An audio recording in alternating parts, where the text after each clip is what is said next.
Assalamualaikum warahmatullahi wabarakatuh.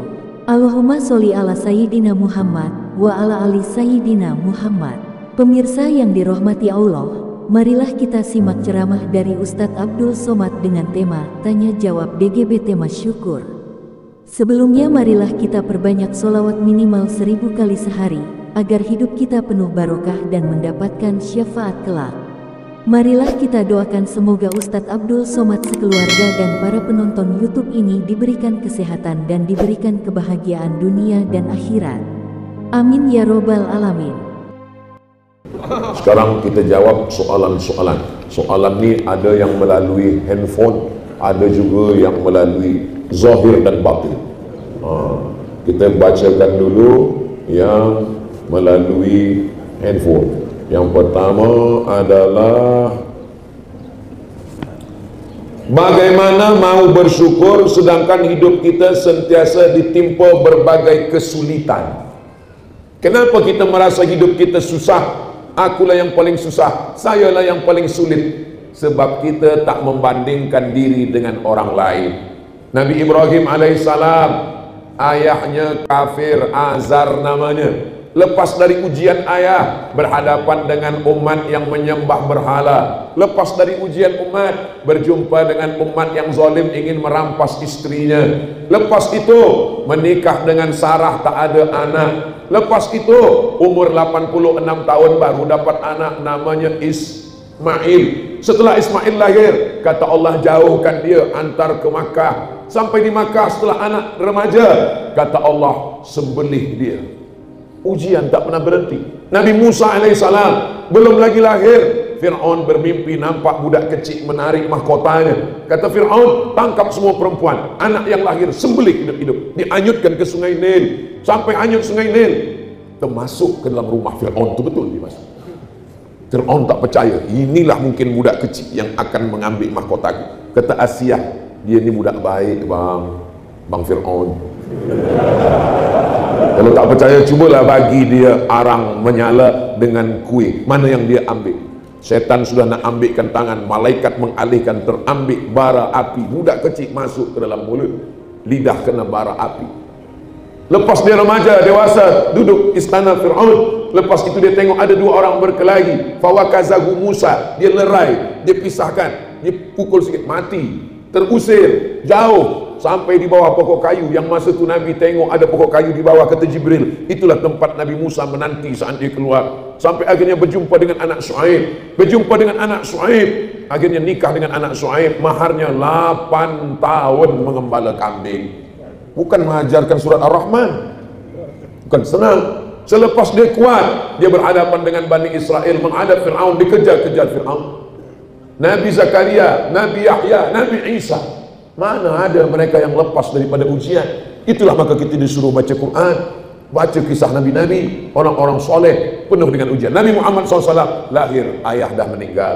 Kasih sayang ibu, emak meninggal. Kasih sayang datuk meninggal. Kasih sayang paman meninggal. Anaknya perempuan 4, 3 meninggal waktu dia masih hidup. Tinggal Fatimah seorang saja. Anak laki-laki meninggal 3-3-nya. Lalu kemudian umatnya melempar dengan batu, patah gigi, pelipis berdarah, kaki, semua.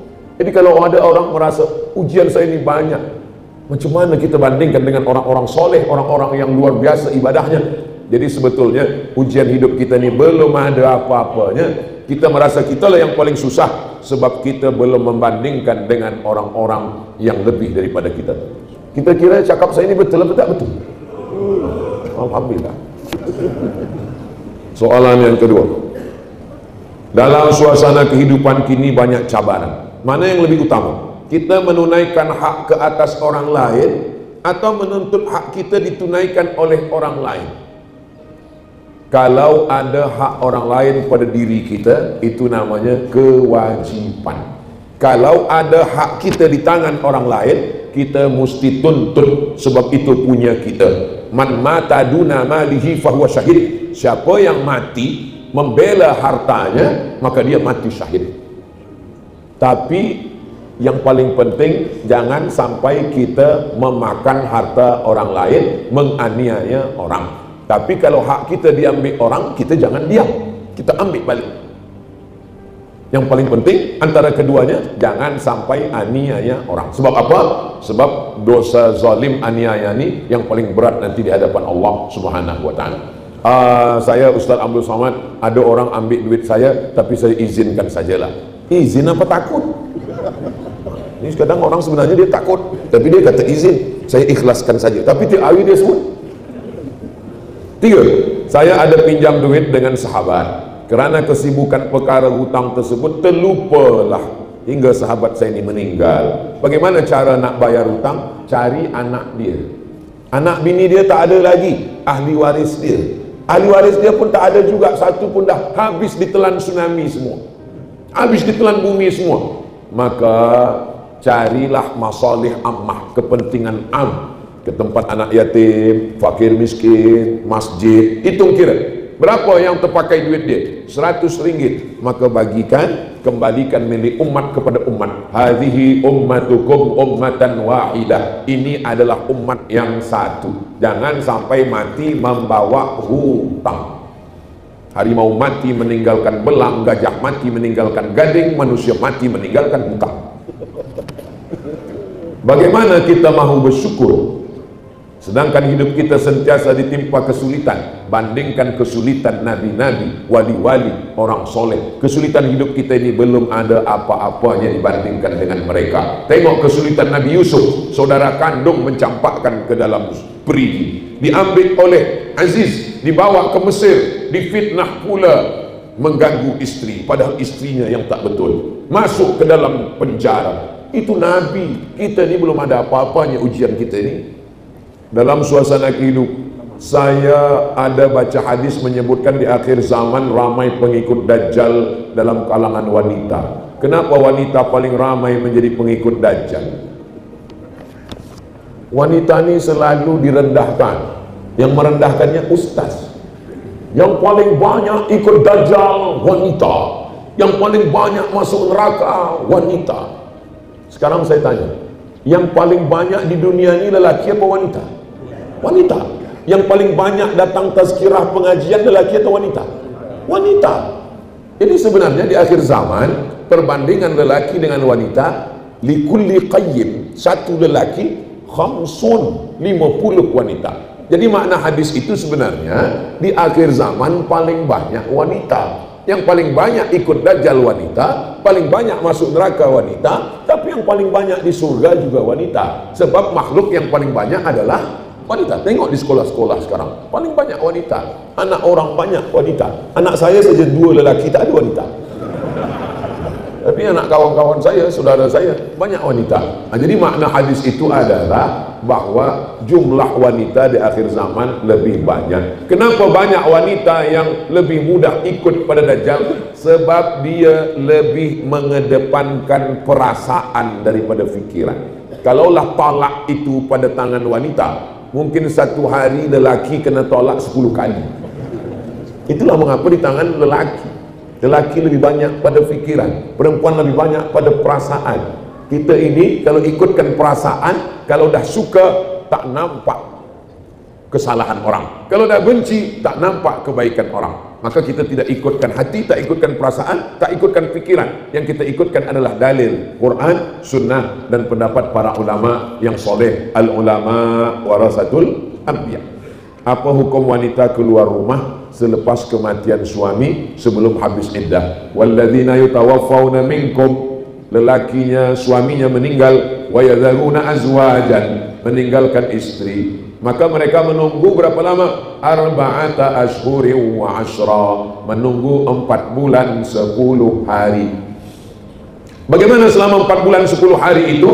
Bila tidak ada hajat darurat, dia di rumah. Tapi bila dia pegawai kerajaan, dia mesti bekerja, dia ada kewajiban, maka dia boleh keluar. Sebab makna tak boleh keluar sama sekali itu adalah perempuan dikhawatirkan dia ada perjanjian untuk menikah ke, untuk pinang meminang dan lain sebagainya. Dia mesti berfikir panjang, berduka cita, bertakziah. Selepas itu dia teruskan kehidupan dia selepas 4 bulan 10 hari. Ad-darurat tubihul mahzurat. Yang darurat membolehkan yang mahzurat. Wad daruratu tuqaddaru biqadriha. Yang darurat ada kadarnya menurut para ulama. Idza dhaqal amru ittasa. Kalau suatu perkara itu sempit, maka dia menjadi lapang sebab maslahat. Hidup ini ada maslahat, ada mafsadat. Kalau dia keluar rumah ada mafsadat, ada kerosakan, maka dia tahan diri dia hingga 4 bulan 10 hari.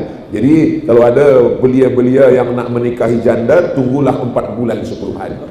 Selepas itu maka pinanglah dia, insyaallah sakinah mawaddah warahmah. 6. Kalau seseorang berziarah kubur, apakah boleh duduk di atas simen pada kuburan tersebut yang ada di sebelah untuk baca Yasin dan seumpamanya? Li ayyajlisa ahadukum ala jamratin minan nar.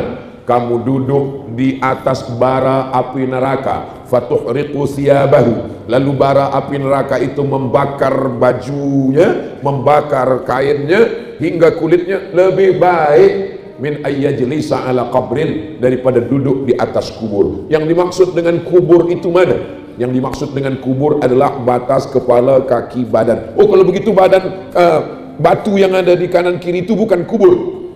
Kenapa kita dilarang memakai kasut selipar padahal itu jalan?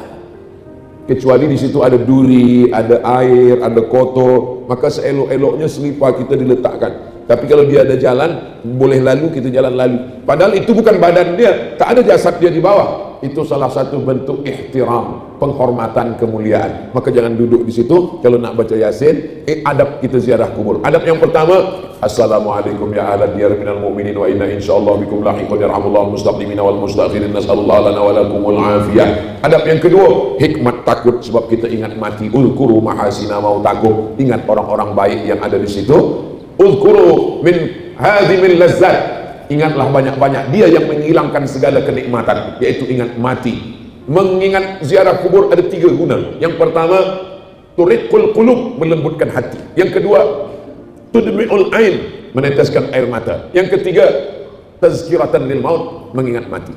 Jadi jangan tertawa membuat sesuatu yang merosakkan hati orang yang berziarah. Kemudian membacakan likulli syai'in qalbun, segala sesuatu punya hati. Wa qalbul Qur'an Yasin, hatinya Al-Quran adalah Yasin. Iqra'uha ala mautakum, bacakan untuk orang yang meninggal. Tak sanggup baca Yasin, Fatihah sekali, Qul huwallah 3 kali, Qul bil falaq sekali, Qul a'udzu birabbin nas sekali.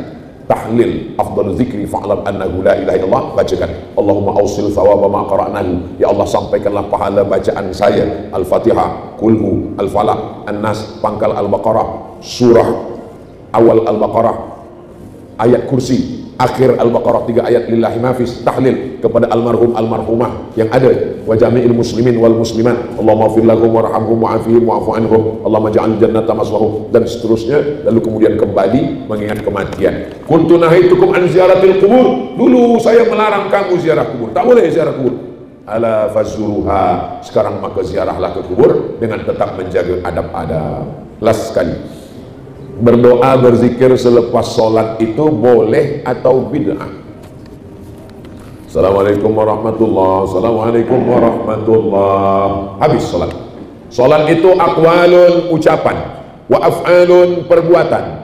Muftatahatun bitakbir, dibuka dengan takbir Allahu Akbar, wa muhtatamatun bitaslim, ditutup dengan salam. Assalamualaikum warahmatullahi, habis sholat. Jadi kalau ada orang bertanya ke saya, Assalamualaikum, ya, bolehkah bersalaman selepas sembahyang? Saya selalu jawab.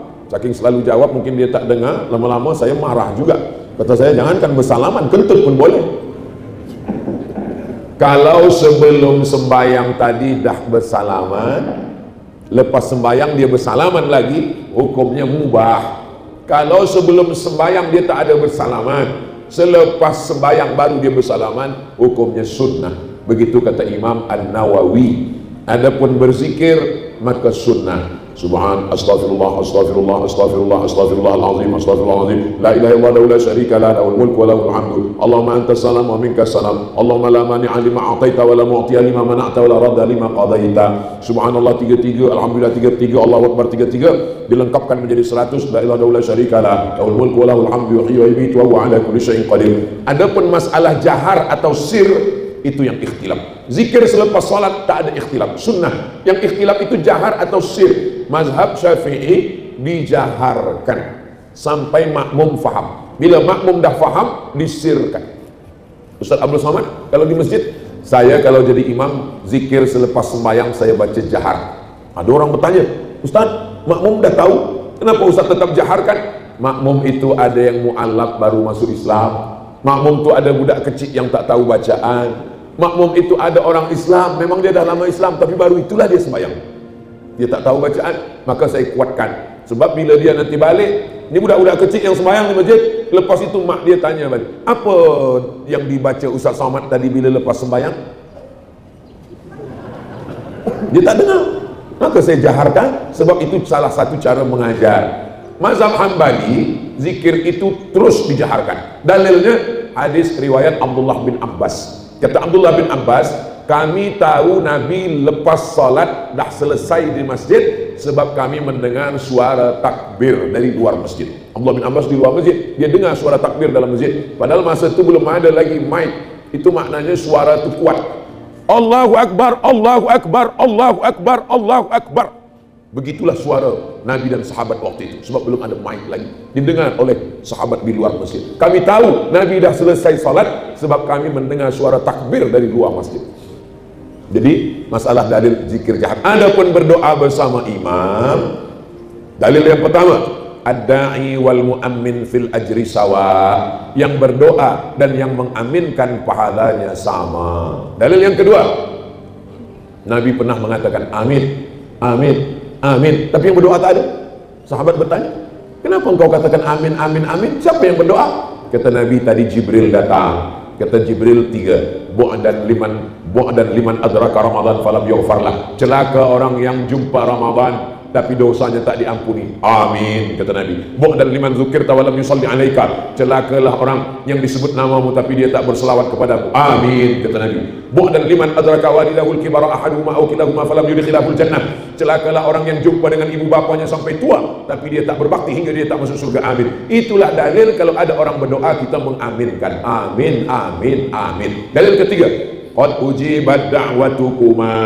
Doa kamu berdua dikabulkan Allah. Yang berdoa Nabi Musa, yang mengaminkan Nabi Harun. Kalau ada orang mengatakan kalau tidak dibuat Nabi bid'ah, itu namanya hadis fi'li. Hadis itu ada 3. Yang pertama fi'li, perbuatan. Yang kedua qauli, ucapan. Yang ketiga takriri, pengakuan. Jadi kalau ada orang hanya mensyaratkan perbuatan, kalau tidak dibuat Nabi bid'ah, macam mana dengan qauli? Tentang puasa Nabi Daud, mana tunjukkan saya Nabi melakukan puasa Nabi Daud? Mana ada? Kalau disyaratkan mesti fi'li. Ada orang tawau, puasa Isnin, puasa Selasa makan, Rabu puasa, Khamis makan, Jumat puasa, Sabtu makan.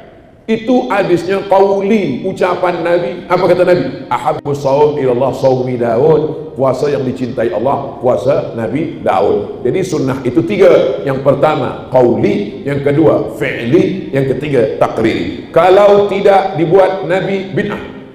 Imam Ahmad bin Hanbal, Imam Hanbali, punya anak lelaki namanya Abdullah. Wahai Abdullah, ya, ayah engkau Ahmad bin Hanbal, betul. Berapa rakaat dia sembahyang sehari semalam? 300 rakaat, 300 rakaat. Mana ada dibuat Nabi? Kalau kaedahnya kalau tidak dibuat Nabi masuk neraka, berarti Ahmad bin Hanbal masuk neraka lah, karena dia membuat 300 rakaat sehari semalam. Nabi punya anak namanya Fatimah. Fatimah punya anak namanya Husain. Husain punya anak namanya Ali Zainal Abidin. Mengapa dia dipanggil Zainal Abidin? Perhiasan ahli ibadah. Kata Imam Az-Zahabi dalam kitab Syiar A'lam An-Nubala, kerana Imam Ali Zainal Abidin bersujud sehari alfa sajadah, 1000 kali sujud. Mana ada Nabi 1000 kali sujud? Kalau tidak dibuat Nabi, penuhlah neraka itu dengan orang-orang soleh. Abu Hurairah sebelum tidur malam, dia gulung tali, dia petik 1000 kali tasbih sebelum tidur malam. Subhanallah, subhanallah, subhanallah, subhanallah. Baru dia tidur. Tengok kitab Syiar A'lam An-Nubala. Kalau begitu masuk neraka lah dia. Sebab Nabi tak pernah memetik 1000 kali baru tidur malam. Imam Masjidil Haram, Syekh Abdul Rahman Sudais, malam Ramadan sembahyang tarawih membaca doa khatam Quran dalam sembahyang tarawih. Kita di bumi Melayu Baca doa khatam Quran itu bila anak dah khatam Quran bersunat, bukan dalam sembahyang, di luar sembahyang. Mana ada Nabi baca doa khatam Quran dalam sembahyang tarawih? Kalau begitu masuk neraka lah Imam Abdurrahman Sudais sebab baca doa. Jadi memahami sunnah tidak sempit macam itu. Kalau tidak dibuat, Nabi masuk neraka, penuh neraka itu dengan orang-orang soleh. Jadi mengaji ini kita mesti khatam, kita mesti jelas, tanya kepada para ulama. Apalagi di Malaysia, di Sabah, ada mufti, ada alim, ada ahal ehwal agama Islam, ada para asatis, ada para tuan-tuan guru. Mengaji, mengaji, mengaji. Jangan berhenti mengaji, bersanad kepada guru-guru. Imam dulu bertanya, dari mana kamu dapat ilmu? Dari Imam Al-Bukhari. Imam Bukhari dari siapa? Dari Abdullah bin Maslamah. Abdullah Maslamah dari siapa? Dari Malik bin Anas. Malik bin Anas dari siapa? Dari Abu Zinad. Abu Zinad dari siapa? Dari Al-A'raj. Al-A'raj dari siapa? Dari Abu Hurairah. Abu Hurairah dari siapa? Dari Nabi Muhammad SAW. Berguru, bersanad kepada para guru. Sekarang orang ditanya, kamu dapat dari siapa? Dari Google, dari YouTube. Kami pun mengaji dengan Ustaz Abu Samad dari YouTube. Yang penting orangnya ada. Pernah berjumpa, tak jumpa, insya Allah ilmu sampai. Dan yang paling penting kita belajar kepada ulama Ahlus Sunnah wal Jamaah. Itulah kaji kita subuh ini. Mudah-mudahan yang menyampaikan dan yang mendengar sama-sama diridhoi Allah SWT.